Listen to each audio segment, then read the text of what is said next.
মদিনার আকাশে রমজানের আনন্দ ছড়িয়ে পড়ল। চারিদিকে সেহরির প্রস্তুতি। কিন্তু হযরত ফাতেমা রাদিয়াল্লাহু তাআলা আনহার ঘর ছিল নীরব নিস্তব্ধ। হযরত ফাতেমা রাদিয়াল্লাহু তাআলা আনহা সারা রাত ইবাদত করার পর রোজা রাখবেন, তাই সেহরি খাবার জন্য এগিয়ে গেলেন। কিন্তু দেখলেন ঘরে এক ফোঁটা পানি ছাড়া আর কোনো খাবার নেই। তিনি একটু পানি পান করলেন এবং আল্লাহর কাছে দোয়া করে বললেন, হে আল্লাহ, তোমার সন্তুষ্টির জন্যই আমি এই রোজা রাখছি। তুমি যদি আমাদেরকে অভাব দাও সেটাও তোমার রহমত। এই দোয়া শেষ হওয়ার সাথে সাথেই মসজিদে নববী থেকে ফরজের সুমধুর আজানের সুর ভেসে আসছে, যেন সমগ্র মদিনাকে ইবাদতের জন্য জাগিয়ে তুলছে। ফজরের নামাজ শেষ হয়েছে। মদিনার আকাশে তখন সূর্য উকি দিচ্ছে। কিছু সাহাবী মসজিদে নববী থেকে বার হচ্ছেন, আর কিছু ব্যবসায়ী বার হয়েছে জীবিকা নির্বাহের জন্য। অতঃপর হযরত আলী রাদিয়াল্লাহু তাআলা আনহু কাজের সন্ধানে বার হলেন। এদিকে সকাল যত এগিয়ে যাচ্ছে ক্ষুধার জ্বালা তত প্রবল হচ্ছে। হযরত ফাতেমা রাদিয়াল্লাহু তাআলা আনহা নিজে তো পানি ছাড়া কিছুই খায়নি, তবুও ঘরের কোণে বসে আল্লাহর ইবাদত করছে। এমন সময় ছোট্ট হাসান হুসাইন রাদিয়াল্লাহু তাআলা আনহু ধীরে ধীরে মা ফাতেমার কাছে আসলো এবং কোমল কণ্ঠে বলল, আম্মাজান, আমাদের প্রচণ্ড ক্ষুধা লাগছে, আমাদের কিছু খেতে দিন, ক্ষুধার জ্বালা আর সহ্য করতে পারছি না। এই কথা শুনে হযরত ফাতেমা রাদিয়াল্লাহু তাআলা আনহার চোখের কোণায় পানি চলে আসলো। হৃদয়টা যেন হাহাকার হয়ে উঠল। তিনি কিছুই বলতে পারছে না, তবুও হাসি মুখে তাদের বললেন, বাবা, এই জীবন তো পরীক্ষা মাত্র।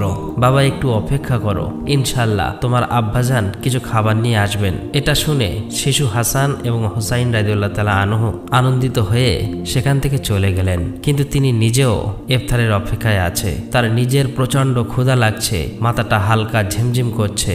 তখন তিনি আল্লাহর কাছে দোয়া করে বললেন, হে আল্লাহ, তুমি আমাদের রিজিক দাতা। আল্লাহ গো, তুমি আমাদের রিজিক দাও। তুমি আমাদের সন্তানদের কষ্ট সহ্য করার শক্তি দাও। তুমি আমাদের ঈমান দৃঢ় রাখো। এই কঠিন পরীক্ষার মাঝেও তার হৃদয়ে কোনো বিদ্রোহ নেই, কোনো হতাশ নেই, আছে শুধু ধৈর্য আর তাওয়াক্কুল। এদিকে হযরত আলী রাদিয়াল্লাহু তাআলা আনহু তখন কাজের সন্ধান পেলেন না। সূর্য ধীরে ধীরে মধ্য আকাশে উঠে এসেছে। উত্তপ্ত রোদ ও গরমের তীব্রতা মদিনার মাটিকে ঝলসে দিচ্ছে। কিন্তু বাড়ির কথা ভাবতেই হযরত আলী রাদিয়াল্লাহু তাআলা আনহুর চোখে পানি চলে আসলো। অবশেষে হযরত আলী রাদিয়াল্লাহু তাআলা আনহু এক সাহাবীর বাড়িতে গেলেন এবং সালাম দিয়ে বললেন, ভাই, আমাদের বাড়ি কোনো খাবার নেই, কোনো কাজের সন্ধান দিতে পারবেন? তখন সাহাবী বলল, ইয়া আলী, আল্লাহর কসম, আমি যদি কিছু পেতাম তাহলে নিশ্চয়ই তোমার জন্য রাখতাম। কিন্তু আমার ঘরেও কয়েকদিন চুলায় আগুন জ্বলেনি, আমিও না খেয়ে আছি। এই কথা শুনে হযরত আলী রাদিয়াল্লাহু তাআলা আনহু স্তব্ধ হয়ে গেল। তখন তিনি সান্ত্বনা দিয়ে বললেন, নিশ্চয়ই আল্লাহ তাআলা কোনো না কোনো ব্যবস্থা করবেন। অতঃপর হযরত আলী রাদিয়াল্লাহু তাআলা আনহু আবারও কাজের সন্ধানে বার হলেন। কিছু দূর যাবার পর মনে মনে ভাবল, শহরের শেষ প্রান্তে একজন ধনী ব্যবসায়ী বাস করে, তার কাছে গেলে কেমন হয়, হয়তোবা কোনো কাজের ব্যবস্থা হতে পারে। এই চিন্তা করে সেই ধনী ব্যবসায়ীর বাড়ির দিকে যেতে লাগলেন। এদিকে হযরত ফাতেমা রাদিয়াল্লাহু তাআলা আনহা দরজায় দাঁড়িয়ে হযরত আলী রাদিয়াল্লাহু তাআলা আনহুর বাড়ি ফেরার অপেক্ষায় করুণ নয়নে চেয়ে আছে। ঠিক তখনই শিশু হাসান ও হুসাইন রাদিয়াল্লাহু তাআলা আনহু ক্ষুধার জ্বালা সহ্য করতে না পেরে তার কাছে এসে কোমল কণ্ঠে ফিসফিস করে বলল, আম্মাজান, আব্বাজান কখন বাড়ি আসবে? এই কথা শুনে হযরত ফাতেমা রাদিয়াল্লাহু তাআলা আনহার বুক ফেটে যেতে লাগলো, চোখের কোণে অশ্রু চিকচিক করতে লাগলো। তবুও তিনি তাদের সান্ত্বনা দিয়ে বললেন, বাবা, একটু ধৈর্য ধরো, নিশ্চয়ই আল্লাহ আমাদের সাহায্য করবেন। অতঃপর হযরত আলী রাদিয়াল্লাহু তাআলা আনহু সেই ধনী ব্যবসায়ীর বাড়ি গিয়ে সালাম দিয়ে বললেন, ভাই, আপনার কাছে কোনো কাজ আছে? আমি কাজ করতে চাই। এই ধনী ব্যবসায়ী কিছুক্ষণ চুপ থাকার পর বললেন, হ্যাঁ, আমার খেজুর বাগানে কিছু কাজ আছে, তুমি সেখানে কয়েক ঘন্টা কাজ করতে পারো। কিন্তু আমার একটা শর্ত আছে, কাজের মূল্য হিসেবে আমি কোনো টাকা পয়সা দিতে পারবো না, আমি তোমাকে কয়েকটি খেজুর দিতে পারি। তখন হযরত আলী রাদিয়াল্লাহু তাআলা আনহু নিজের পরিবারের কথা চিন্তা করতেই হৃদয়টা কেঁপে উঠল, চোখে যেন জল চলে এলো। তিনি সঙ্গে সঙ্গে এই কাজ করার জন্য রাজি হয়ে গেল। অতঃপর হযরত আলী রাদিয়াল্লাহু তাআলা আনহু খেজুর বাগানে কাজ করতে লাগলো। খেজুর বাগানের মালিকের নির্দেশ অনুযায়ী সমস্ত কাজ একাই শেষ করলেন। এভাবে কয়েক ঘন্টা অক্লান্ত পরিশ্রম করার পর হযরত আলী রাদিয়াল্লাহু তাআলা আনহু ওই ধনী ব্যবসায়ীর কাছে এসে বললেন, আপনার নির্দেশ অনুযায়ী আমি সমস্ত কাজ শেষ করেছি, এবার আমার মূল্য পরিশোধ করুন। তখন ওই ধনী ব্যবসায়ী কতগুলো খেজুর হযরত আলী রাদিয়াল্লাহু তাআলা আনহার হাতে দিলেন। খেজুর পেয়ে হযরত আলী রাদিয়াল্লাহু তাআলা আনহু খুবই খুশি হলেন এবং সাথে সাথেই আল্লাহর কাছে দোয়া করলেন, হে আল্লাহ, তুমি আমার রিজিক দাতা, তুমি যদি পরীক্ষা নিতে চাও আমরা ধৈর্য ধরব, কিন্তু আমাদের ঈমানকে মজবুত রেখো। এই কথা বলার পর অতি দ্রুত বাড়ির দিকে রওনা দিলেন। অতঃপর হযরত আলী রাদিয়াল্লাহু তাআলা আনহু যখন প্রায় বাড়ির কাছাকাছি চলে আসলো, তখন মদিনার আকাশ গাঢ় লালচে রং ধারণ করেছে। সূর্য পশ্চিম দিগন্তে হেলে পড়ছে, চারিদিকে ইফতারের প্রস্তুতি। ঠিক তখনই হযরত আলী রাদিয়াল্লাহু তাআলা আনহু ক্লান্ত শরীরে বাড়িতে প্রবেশ করলেন, আর সাথে সাথেই দূর থেকে মসজিদের নববীর সুমধুর আজানের ধ্বনি ভেসে আসতে লাগলো। কয়েকটি খেজুর ও পানি ছাড়া তাদের ঘরে ইফতারের জন্য আর কিছুই নেই, তবুও সেই ঘর যেন আল্লাহর রহমতে ভরে গেল। সবাই ইফতারের জন্য একসাথে বসলো। হযরত হাসান ও হোসাইন রাদিয়াল্লাহু তাআলা আনহুর দুটি করে খেজুর দিল। হযরত আলী রাদিয়াল্লাহু তাআলা আনহু দুটি খেজুর এবং হযরত ফাতেমা রাদিয়াল্লাহু তাআলা আনহা দুটি খেজুর নিল। ইফতার করবেন ঠিক এমন সময় একজন ভিক্ষুক বাইরে দাঁড়িয়ে আওয়াজ করে বলতে লাগলো, মা, সারাদিন কিছুই খাইনি, ক্ষুধার যন্ত্রণা আর সহ্য করতে পারছি না, দয়া করে আমাকে কিছু খাবার দিন। হযরত ফাতেমা রাদিয়াল্লাহু তাআলা আনহার হৃদয় ছিল কোমল, অন্তর ছিল দয়ার, তাই তিনি নিজের কথা না ভেবেই বললেন, হে আমার প্রাণের স্বামী, ইফতারের খাবারটুকুই ভিক্ষুককে দিন। হযরত আলী রাদিয়াল্লাহু তাআলা আনহা বললেন, হে ফাতেমা, তুমি কি খেয়ে ইফতার করবে? তখন ফাতেমা রাদিয়াল্লাহু তাআলা আনহা বললেন, আমি শুধুমাত্র পানি পান করেই ইফতার করব। হযরত আলী রাদিয়াল্লাহু তাআলা আনহু অবাক হলেন, আর কিছুই বললেন না। সেই খাবারটুকু ভিক্ষুককে দিয়ে দিলেন এবং তিনি দোয়া করলেন, হে আল্লাহ, হে আমার রব, আমাদের এই ত্যাগ তুমি কবুল করে নিও। পরের দিন রোজা রাখার জন্য হযরত ফাতেমা রাদিয়াল্লাহু তাআলা আনহা শুধু পানি পান করলেন। অতঃপর পরের দিন সকালবেলা হযরত আলী রাদিয়াল্লাহু তাআলা আনহু ইফতারের জন্য কিছু আটা সংগ্রহ করে বাড়ি আনলেন। তখন হযরত ফাতেমা রাদিয়াল্লাহু তাআলা আনহা সেই আটা দিয়ে কয়েকটি রুটি বানালেন। এভাবেই সারাদিন যখন অতিক্রম হয়ে ইফতারের সময় চলে আসলো, তখন চারিদিকে ইফতারের প্রস্তুতি, খুশির আমেজ। কিন্তু হযরত ফাতেমা রাদিয়াল্লাহু তাআলা আনহার ঘর নীরব নিস্তব্ধ। তিনিও রোজা রেখেছিলেন, কিন্তু সামান্য কয়েকটা রুটি আর পানি ছাড়া ঘরে আর কিছুই নেই। কষ্ট, অভাব, তবুও ধৈর্যর এক অপূর্ব সৌন্দর্য ফুটে উঠেছিল সে ঘরে। ছোট্ট হাসান ও হোসাইন রাদিয়াল্লাহু তাআলা আনহু, হযরত আলী রাদিয়াল্লাহু তাআলা আনহু সবাই বাড়িতে ফিরে আসতে লাগলেন। ইফতারের সময় হয়ে গেছে, সবাই একসাথে বসে ইফতার করবে। সবাইকে মাত্র দুটি করে রুটি দিলেন। খেতে যাবে এমন সময় আবারও বাইরের থেকে এক করুণ কণ্ঠ ভেসে আসলো, ইয়া আহলুল বায়ত, আমি 3 দিন ধরে অভুক্ত। আমি শুনেছি তোমরা আল্লাহর পথে দানশীল, যদি কিছু খাবার থাকে আমাকে দেবে, ক্ষুধার যন্ত্রণা সহ্য করতে পারছি না।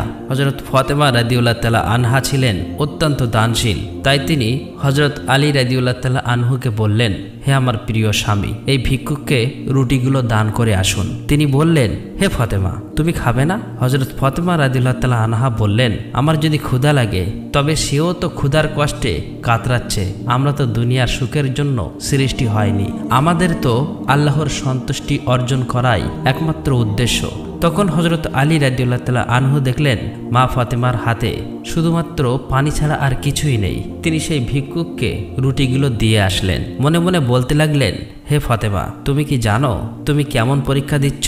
নিজে না খেয়ে অপরকে খাওয়ালে নিশ্চয়ই আল্লাহ তোমার এই দান কবুল করবে। ঠিক ওই সময় আল্লাহ রাব্বুল আলামিন হযরত জিবরাইল আলাইহিস সালামকে হুকুম করলেন, জিবরাইল, তুমি যাও, আমার প্রিয় হাবিব মোহাম্মদের প্রিয় কন্যা ফাতেমা যেভাবে ত্যাগ, ধৈর্য, কঠিন পরীক্ষা দিয়েছে তা অতুলনীয়। নিজে না খেয়ে অপরকে খাবার দিয়েছে, তার ঘরে এখন খাবার নেই, তুমি জান্নাত থেকে তাদের জন্য খাবার নিয়ে যাও। এই হুকুম পাওয়া মাত্রই হযরত জিবরাইল আলাইহিস সালাম জান্নাত থেকে সুগন্ধি রুটি, খেজুর, মধু নিয়ে হযরত আলী রাদিয়াল্লাহু তাআলা আনহুর বাড়ির দরজার সামনে মানুষ রূপে হাজির হলেন।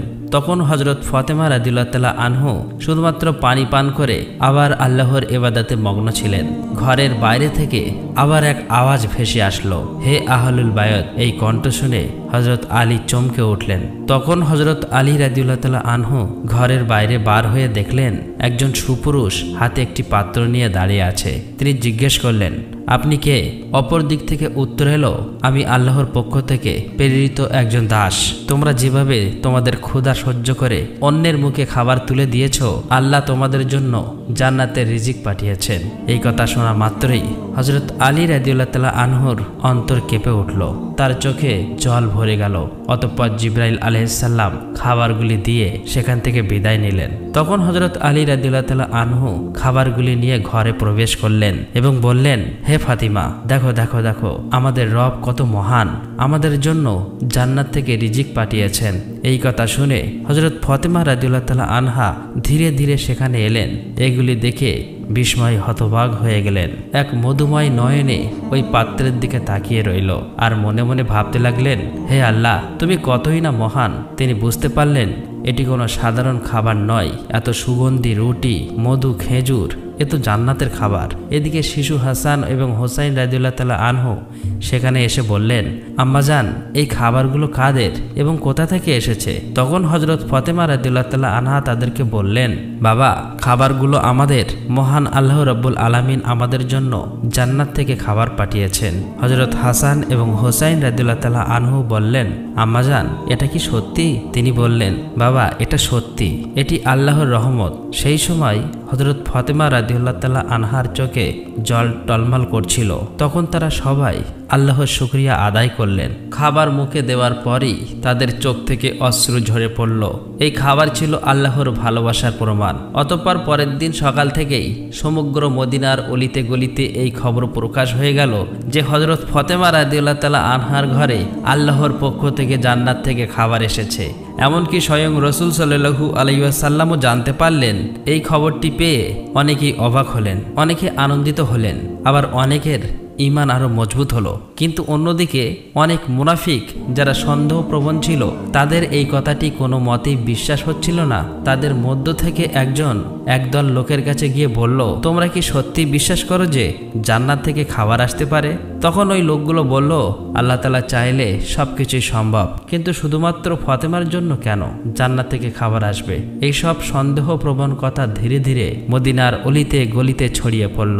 যখন মুহাম্মদ সাল্লাল্লাহু আলাইহি ওয়াসাল্লামের কানে এই খবরটি পৌঁছালো, তখন তিনি সবার উদ্দেশ্য করে বললেন, হে মদিনাবাসী, তোমরা কি বিশ্বাস করো না যে আল্লাহ তার বান্দাদের জন্য অলৌকিক ব্যবস্থা করতে পারেন?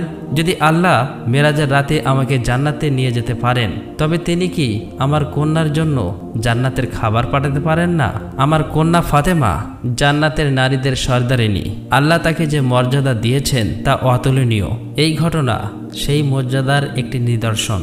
অতঃপর হযরত মুহাম্মদ সাল্লাল্লাহু আলাইহি ওয়াসাল্লাম সূরা আত-তালাকের একটি আয়াত তেলাওয়াত করে শোনান, যার বাংলা অর্থ, যে ব্যক্তি তাকওয়ার পথে চলে আল্লাহ তাকে এমনভাবে রিজিক দান করেন যা সে কল্পনাও করতে পারে না। তখন সবাই নীরব হয়ে গেল। এই কথাগুলো শুনে সাহাবীরা আরও দৃঢ় ঈমান লাভ করলেন। যখন এই ঘটনা সমগ্র মদিনায় এক আলোড়ন সৃষ্টি করলেন, তখন মুনাফিক কাফেররা ক্রোধে ফেটে পড়ল। তাই তাদের অনুসারীদের ডেকে বলল, তোমরা কি দেখেছ মুহাম্মাদের কন্যা এমন মর্যাদা পেয়েছে যা পৃথিবীর অন্য কেউ পায়নি? যদি এই ঘটনা আরও প্রচার হতে থাকে তাহলে মানুষের ঈমান আরও শক্তিশালী হবে এবং আমাদের ষড়যন্ত্র ব্যর্থ হয়ে যাবে। তখন তাদের এক অনুসারী বলল, আমরা কি করতে পারি? তখন এই কাফির মুনাফিকরা বলল, মানুষের মনে সন্দেহ ঢুকিয়ে দাও। তোমরা বলবে, এ তো কেবল একটি গল্প, হয়তো ফাতেমা স্বপ্ন দেখেছেন। আরও বলবে, মুহাম্মদ শুধু তার কন্যার মর্যাদা বাড়ানোর জন্য এমন কথা বলছেন। আমরা তো কখনোই জান্নাতের খাবার দেখিনি, হয়তো এটি একটি গল্প। এই কথা মতো পরের দিন থেকে কাফের মুনাফিকদের দল অলিতে গলিতে বাড়িতে বাড়িতে গিয়ে প্রচার করতে লাগলো যে এটি একটি মিথ্যা গল্প। এভাবেই প্রচার করতে করতে একদল সাহাবীদের কাছে গিয়ে বলল, শুনুন ভাইয়েরা, আপনাদেরকে বোকা বানানো হচ্ছে, এটি সত্যি ঘটনা নয়, এটি মিথ্যা ঘটনা। তখন ওই সাহাবীরা বলল, যিনি আমাদের জন্য কোরআন অবতীর্ণ করেছেন তিনি কি জান্নাত থেকে খাবার পাঠাতে পারেন না? আর মুহাম্মদ সাল্লাল্লাহু আলাইহি সাল্লাম তো আল্লাহর প্রিয় রাসূল, তিনি কখনোই মিথ্যা কথা বলেন না। অতএব তাদের ঈমানের কাছে ওই কাফেররা হেরে গেল। এভাবেই এই দণ্ড ধীরে ধীরে ছড়িয়ে পড়তে লাগলো। এই ঘটনার পর এক রাতে হযরত ফাতেমা রাদিয়াল্লাহু তাআলা আনহা ধীরে ধীরে নিজের কক্ষে গেলেন। দীর্ঘ সময় আল্লাহর ইবাদত করলেন এবং চোখের পানি ঝরালেন। মনে মনে ভাবছেন, কেন আল্লাহ আমাকে এই অলৌকিক নিয়ামত দিলেন? আমার তো দুনিয়ার কিছু চাওয়ার নেই, আমার একমাত্র চাওয়া আল্লাহ যেন আমাদের সবাইকে জান্নাতে একসঙ্গে রাখেন। অতঃপর তিনি আল্লাহর কাছে দোয়া করে বললেন, হে আল্লাহ, তুমি আমাকে এমন সম্মানিত করেছ যার জন্য আমি যোগ্য নই। তুমি আমাকে জান্নাতের খাবার দিয়ে দেখিয়ে দিয়েছ যে দুনিয়ার অভাব কিছুই নয়। যদি তুমি সন্তুষ্ট থাকো, আমি তোমারই বান্দি। আমার সন্তানদের তুমি হেফাজত করো, আমার স্বামীকে তুমি বরকতময় করো, আর আমার আব্বাকে তুমি জান্নাতের সর্বোচ্চ স্তরে উত্তীর্ণ করো। অতঃপর পরদিন সকালে মদিনার চারিদিকে আলোড়ন সৃষ্টি হলো। তখন হযরত আবু বকর রাদিয়াল্লাহু তাআলা আনহু এবং হযরত ওমর রাদিয়াল্লাহু তাআলা আনহু এই অলৌকিক ঘটনা শোনার পর নবীজি সাল্লাল্লাহু আলাইহি ওয়াসাল্লামের কাছে ছুটে এলেন এবং বললেন, ইয়া রাসূলুল্লাহ, এই ঘটনা আমাদের জন্য এক বিরাট নিদর্শন। এটি আমাদের ঈমান আরো দৃঢ় করেছে। তখন হযরত ওমর রাদিয়াল্লাহু তাআলা আনহু বললেন, আমরা কি এই খাবারের কোনো অংশ দেখতে পারি? নবীজি সাল্লাল্লাহু আলাইহি ওয়াসাল্লাম হাসলেন এবং বললেন, হে ওমর, এটি এমন এক নিয়ামত যা শুধু আল্লাহ যাকে ইচ্ছা করে তাকেই দান করেন। কিন্তু এটি শুধু খাবারের ব্যাপার নয়, বরং এটি এক মহান শিক্ষা। এই কথা শুনে সাহাবীদের হৃদয় পুরো শান্তিতে ভরে গেল। অবশেষে হযরত মুহাম্মদ সাল্লাল্লাহু আলাইহি ওয়াসাল্লাম হযরত ফাতেমা রাদিয়াল্লাহু তাআলা আনহার বাড়িতে এলেন। তিনি জানতেন তার কন্যা ফাতেমা শুধু তার মেয়ে নয়, বরং তিনি ইসলামের এক মহান আদর্শ। রাসূল সাল্লাল্লাহু আলাইহি ওয়াসাল্লাম মৃদু হেসে বললেন, হে আমার কলিজার টুকরো ফাতেমা, তুমি জান্নাতের নারীদের নেত্রী, আর এই খাবার তোমার মর্যাদারই প্রমাণ। তখন হযরত ফাতেমা রাদিয়াল্লাহু তাআলা আনহা বিনয়ের সাথে মাথা নিচু করলেন এবং বললেন, ইয়া রাসূলুল্লাহ, আমি তো শুধুই একজন দুর্বল বান্দা। এই সম্মান একমাত্র আল্লাহর রহমতে। নবীজি সাল্লাল্লাহু আলাইহি ওয়াসাল্লাম সন্তুষ্টিতে বললেন, হ্যাঁ, কিন্তু আল্লাহ তার প্রিয় বান্দাদেরই এই রহমত দেন। তুমি ধৈর্য ধরেছ, তুমি তাকওয়ার পথ অবলম্বন করেছ, আর তাই তিনি তোমাকে জান্নাতের খাবার দ্বারা সম্মানিত করেছেন। এই মুহূর্তটি ছিল এক অপার্থিব প্রশান্তির মুহূর্ত। হযরত মুহাম্মদ সাল্লাল্লাহু আলাইহি ওয়াসাল্লাম হযরত আলী রাদিয়াল্লাহু তাআলা আনহু, হযরত ফাতেমা রাদিয়াল্লাহু তাআলা আনহা ও হাসান হুসাইনের দিকে তাকিয়ে বললেন, আমি কসম করে বলতে পারি, তোমার অন্তরে যে পরিপূর্ণ ঈমান আছে তা আমাদের সকলের জন্য একটি আদর্শ। হযরত ফাতেমা রাদিয়াল্লাহু তাআলা আনহা চোখের পানি মুছে মৃদু হেসে বললেন, আমরা সবাই একদিন জান্নাতে এই খাবারের স্বাদ উপভোগ করব ইনশাআল্লাহ। তখন মুহাম্মদ সাল্লাল্লাহু আলাইহি ওয়াসাল্লাম হাত তুলে দোয়া করলেন, হে আল্লাহ, তুমি আমার ফাতেমাকে, আমার আলীকে, আমার হাসান ও হোসেনকে এবং আমার উম্মহকে জান্নাতের সেরা নিয়ামত দান করো। অতঃপর হযরত মুহাম্মদ সাল্লাল্লাহু আলাইহি ওয়াসাল্লাম সেখান থেকে চলে আসলেন। সেই সময় বনি সালিম গোত্রের এক লোক প্রিয় নবীজির মহাশত্রু ছিল। সে একাই নবীজি সাল্লাল্লাহু আলাইহি ওয়াসাল্লামের বাড়ির কাছে এসে বললেন, হে মুহাম্মদ, তুমি বাইরে এসো, তোমার গলা না কাটা পর্যন্ত আমার হাত স্থির হবে না। এমনই অমানবিক কথাবার্তা বলতে লাগলো। তখন হযরত ওমর ফারুক রাদিয়াল্লাহু তাআলা আনহু ও বেশ কয়েকজন সাহাবী লোকটার এরূপ আচরণ দেখে খুবই রেগে গেলেন এবং বললেন, ইয়া রাসূলুল্লাহ, আপনি অনুমতি দিলে এই শয়তানকে তলোয়ার দিয়ে দ্বিখণ্ডিত করে দেই। তখন নবী করিম সাল্লাল্লাহু আলাইহি ওয়াসাল্লাম ঘরের বাইরে এসে সাহাবীদেরকে বললেন, সাবধান, তোমরা ওকে কিছুই বলবে না, কেননা ও তো এটাই জানে না যে আল্লাহকে, তার নবীকে এবং ইসলাম কি। যখন এগুলো বুঝতে পারবে তখন আর এই রূপ কথা মুখে উচ্চারণ করবে না। অতঃপর রাসূল সাল্লাল্লাহু আলাইহি ওয়াসাল্লাম ধীরে ধীরে লোকটির কাছে এসে অতি নম্র ভাষায় মিষ্টি সুরে বললেন, তুমি আমার উপর এমন রাগান্বিত হলে কেন? এই আসমান, জমিন, মানুষ, বিশ্ব জগতের একমাত্র সৃষ্টিকর্তা যিনি, আমি তো শুধু তার কথাই বলি। আমি শুধু তার উপর ঈমান আনার জন্যই সবাইকে ডাকি। একমাত্র আল্লাহকে ভয় করো, যিনি অসীম ক্ষমতাশালী এবং সর্বশক্তিমান। তাই বলছি, গর্ব ও অহংকার আর ক্রোধ, হিংসা বাদ দিয়ে সেই মহান আল্লাহকে ভয় করো আর আযাবকে ভয় করো, নয়তো অনন্ত অসীমকাল কঠোর আযাব ভোগ করতে হবে। রাসূল সাল্লাল্লাহু আলাইহি ওয়াসাল্লামের মুখে এরূপ কথা শুনে তার কোমল ব্যবহার দেখে লোকটি স্তব্ধ হয়ে গেল। কিছুক্ষণ চুপ থাকার পর হঠাৎ বলে উঠল, নিশ্চয়ই মুহাম্মদ সাল্লাল্লাহু আলাইহি ওয়াসাল্লাম আল্লাহর প্রেরিত রাসূল। আমি আপনার কথায় বিশ্বাস স্থাপন করে এক আল্লাহর উপর ঈমান আনলাম। এই কথা বলার পর সাথে সাথেই নবীজির হাতে হাত রেখে কলেমা পড়ে মুসলমান হয়ে গেল। তখন মুহাম্মদ সাল্লাল্লাহু আলাইহি ওয়াসাল্লাম সেই ব্যক্তিকে ঘরের মধ্যে নিয়ে গেলেন। তাকে জিজ্ঞাসা করলেন, তোমার বাড়িতে কে আছে, তুমি কিভাবে খাও এবং কিভাবে চলাফেরা করো, নানান প্রশ্ন করল। তখন লোকটি বলল, ইয়া রাসূলুল্লাহ, আমি হলাম বনি সালিম গোত্রের সবচেয়ে বেশি গরিব মানুষ। দিন মজুরি করে কোনো রকম সংসার চালাই, অধিকাংশ সময় না খেয়েই থাকি। তখন রাসূল সাল্লাল্লাহু আলাইহি ওয়াসাল্লাম উপস্থিত সাহাবীদের লক্ষ্য করে বললেন, তোমাদের মধ্যে এমন কেউ কি আছে যে একটি উট দান করবে? সঙ্গে সঙ্গে হযরত আব্দুল্লাহ ইবনে আব্বাস রাদিয়াল্লাহু তাআলা আনহু বললেন, ইয়া রাসূলুল্লাহ, আমার মাত্র একটি উট আছে, আমি সেইটি দান করলাম। তারপর রাসূল সাল্লাল্লাহু আলাইহি ওয়াসাল্লাম আবার বললেন, তোমাদের মধ্যে এমন কেউ কি আছে যে একটি পাগড়ি দান করবেন? সাথে সাথেই হযরত আলী রাদিয়াল্লাহু তাআলা আনহু নিজের মাথার পাগড়িটা দান করলেন। রাসূল সাল্লাল্লাহু আলাইহি ওয়াসাল্লাম আবার বললেন, তোমাদের মধ্যে এমন কেউ কি আছো যে এই নতুন মুসলিম ভাইয়ের জন্য খাদ্যের ব্যবস্থা করবে? তখন হযরত সালমান ফার্সি বললেন, ইয়া রাসূলুল্লাহ, আপনি অনুমতি দিলে আমি কোনো না কোনো বাড়ি থেকে খাদ্যের ব্যবস্থা করতে পারি। অতঃপর হযরত সালমান ফার্সি ওই নও মুসলিমকে নিয়ে অনেক বাড়িতে গিয়ে খাদ্যের সন্ধান করতে লাগলেন, কিন্তু কোথাও কোনো খাবার পেলেন না। অবশেষে হযরত ফাতেমা রাদিয়াল্লাহু তাআলা আনহুর বাড়িতে আসলেন। হযরত সালমান ফার্সি বললেন, হে ফাতেমা, এই নতুন মুসলিম ভাইয়ের খাবারের জন্য অনেক বাড়িতে ঘুরলাম, কিন্তু কোথাও কিছু পেলাম না। এখন তোমার ঘরে যদি কোনো খাদ্য থাকে তাহলে একে দিন। এই কথা শুনে হযরত ফাতেমা রাদিয়াল্লাহু তাআলা আনহার দুই চোখের অশ্রু সিক্ত হয়ে উঠল। তার হৃদয় ছিল কুসুমের মতো কোমল। তিনি সালমান ফার্সিকে সম্বোধন করে বললেন, ভাই, আমার ঘরেও কোনো খাবার নেই। আমার পুত্র হাসান এবং হুসাইন ক্ষুধার জ্বালায় আর সহ্য করতে পারছে না। খাবার দেবার মতো আমার কাছে কিছুই নেই, তবে আমার কাছে বেশ দামি একখানা ওড়না আছে, আমি সেটা ব্যবহার করি না।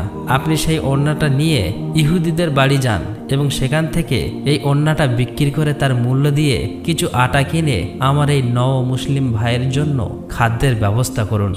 এই কথা শুনে তাদের চোখ জলে ভিজে গেল। হযরত ফাতেমা রাদিয়াল্লাহু তাআলা আনহার এমন ব্যবহার দেখে তারা অবাক হয়ে গেল। হযরত ফাতেমা রাদিয়াল্লাহু তাআলা আনহা দান, ত্যাগ ও ধৈর্যের যে জ্বলন্ত নমুনা পৃথিবীতে রেখে গিয়েছেন, তা চিরদিনই ইসলামের ইতিহাসে স্বর্ণাক্ষরে উজ্জ্বল হয়ে থাকবে। আমরা যদি সবাই সামর্থ্য অনুযায়ী অসহায় গরিব মিসকিনদের সাহায্য করতে পারি, তাহলে ধনী গরিব সকলেই সুখী জীবন যাপন করতে পারবো। প্রিয় দর্শক, আমরা সকলেই সেই দয়ালু, দানশীল, উত্তম চরিত্রের অধিকারী হযরত ফাতেমা রাদিয়াল্লাহু তাআলা আনহার মতো ও রাসূল সাল্লাল্লাহু আলাইহি ওয়াসাল্লামের মতো উত্তম চরিত্র ও দানশীল হতে পারি। আল্লাহ রাব্বুল আলামিন আমাদের সকলকে সেই তৌফিক দান করুক। আমিন। আসসালামু আলাইকুম।